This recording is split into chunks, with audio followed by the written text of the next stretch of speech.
Somewhere in your family tree, there's a parent you would not recognize as human. Not far back either.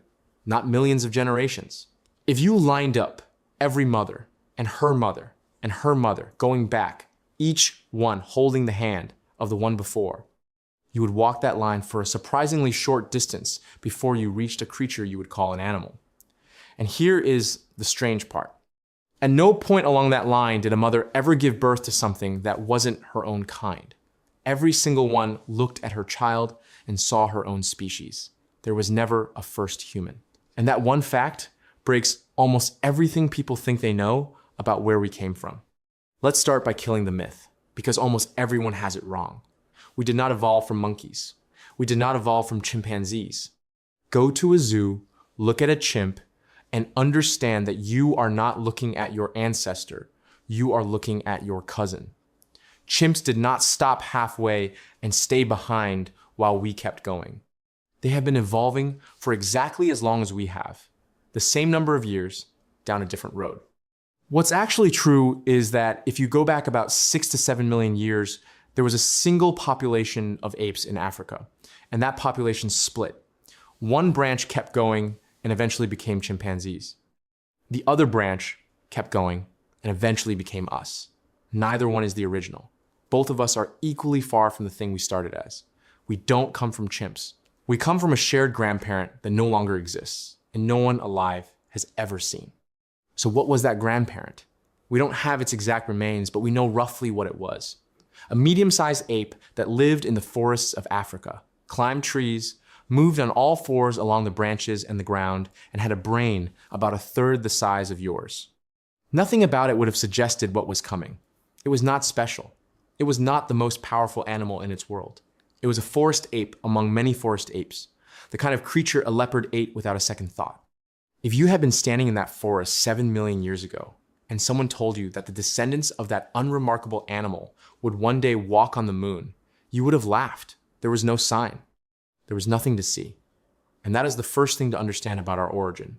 We did not begin as anything promising. We began as prey. Then the world changed, and it changed our family by accident. Africa began to dry out. The thick forests that our ancestors lived in started to shrink, broken up into patches, separated by wide stretches of open grassland. For a tree-dwelling ape, this was a disaster. The safe green highway of the canopy was breaking apart, and to get from one patch of forest to the next, you now had to cross open ground exposed on foot. And it was out there, in that dangerous open country, that one branch of the family began to do something no ape really did. It began to stand up and walk. Because here is the part everyone gets backwards. The first big change was not the brain. People always assume intelligence came first, that we got smart and then stood up to do clever things. It was the exact opposite. We stood up first, while we were still dumb. Around 4 million years ago, an ancestor we call Australopithecus was walking upright across the African ground on 2 legs, and its brain was still barely larger than a chimp's. We have proof this happened, and the proof is heartbreaking and beautiful. In Tanzania, at a place called Laetoli, there is a trail of footprints preserved in volcanic ash, 3.5 million years old. 2 or 3 individuals walked side by side across the wet ash upright, their feet leaving prints almost identical to yours. You can see where one of them paused and seems to have turned before walking on. They were walking on 2 legs millions of years before they had a brain worth bragging about. So the upright body came first. The big brain came much, much later. We didn't stand up because we got smart.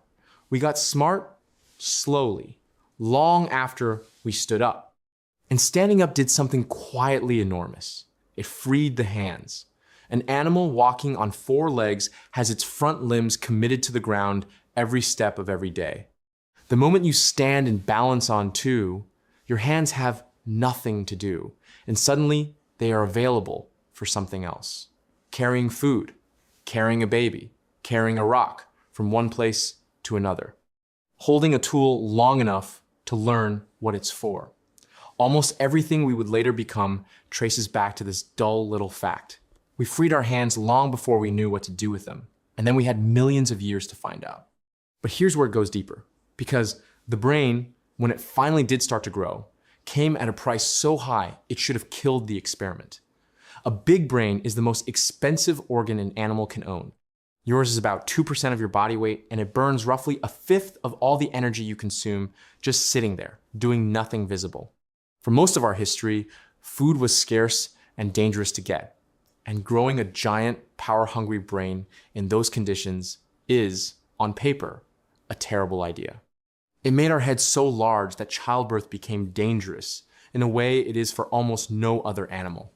It made our babies helpless for years, unable to walk or feed themselves, a constant burden in a world that ate the weak. By every normal rule of survival, a brain like ours was a bad bet. Evolution does not usually build something that costly unless it pays for itself fast. Which means that whatever the brain was doing for us, it was worth starving for, worth dying in childbirth for, worth carrying a useless infant for years for. Something about being smart was so valuable that nature paid an outrageous price to keep making us smarter. And then we found a trick that helped pay the bill: fire. At some point, more than 1 million years ago, an ancestor of ours learned to control fire and then to cook with it. This sounds like a comfort, a way to stay warm.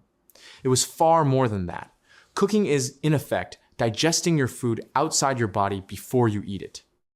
Heat breaks down meat and roots and makes the energy inside them far easier to absorb. A cooked meal gives you more fuel for less effort than a raw one ever could. And that extra fuel is exactly what a hungry, expensive brain needed.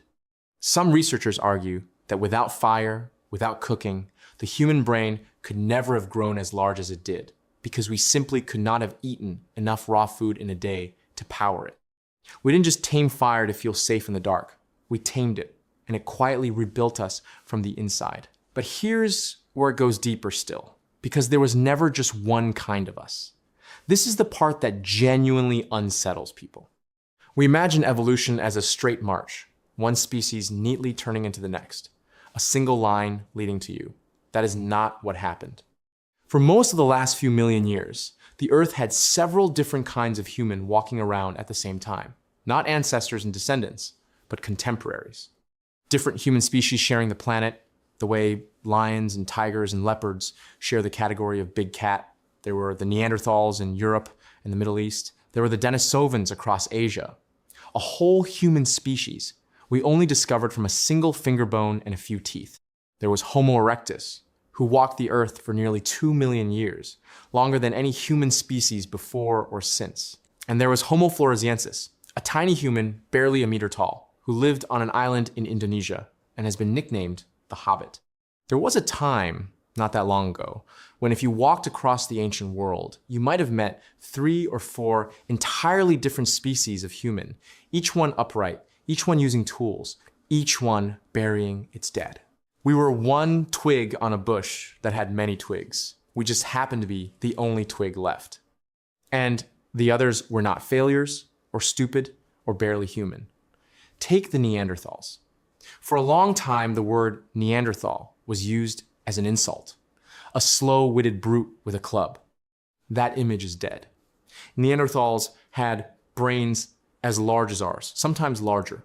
They made tools, controlled fire, made jewelry from eagle talons, painted on cave walls, cared for their injured and their elderly, and buried their dead with what looks like ceremony. There are Neanderthal skeletons that show terrible injuries, healed over, which means that after the injury, someone fed that person and cared for them for months or years while they could not fend for themselves. That is not brutishness. That is tenderness, tens of thousands of years before us. They survived in Ice Age Europe, in conditions that would kill you in a day, for hundreds of thousands of years, far longer than our own species has existed so far. They were not a rough draft of us. They were a different, fully realized kind of human who simply went down a different path. And here's something most people never hear. We almost didn't make it either. Our own species, the one that won, came terrifyingly close to ending before it began. Buried in human DNA is the signature of a moment, somewhere in our deep past, when our entire population may have crashed to just a few thousand individuals.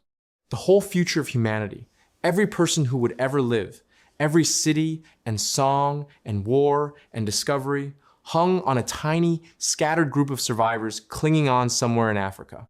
We were not a mighty species, sweeping the planet.